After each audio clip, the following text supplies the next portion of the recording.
এই বাংলাদেশে অনেক শ্রেণীর মানুষ বাস করে। হিন্দু আছে, খ্রিস্টান আছে, বৌদ্ধ আছে, মুসলমান আছে। হিন্দু মন্দিরে যায়, বৌদ্ধ পেগোড়ায় যায়, খ্রিস্টান গির্জায় যায়, মুসলমান মসজিদে যায়। এই জন্য হিন্দুরা গিয়ে গির্জায় আরাধনা করে, এটা তাদের ধর্মের ব্যাপার।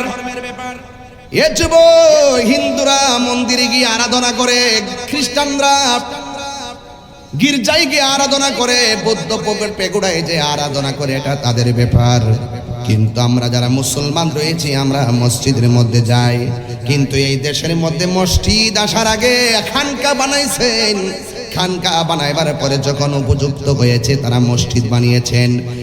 প্রথম গোপনে গোপনে আল্লাহর জিকির করেছেন, সন্তানের আকিকা করেছেন। বুরহানুদ্দিন আকিকা করেছেন, গৌর গোবিন্দ বুরহানুদ্দিনের সন্তানের আকিকার বিরুদ্ধে দাঁড়িয়ে গেছে।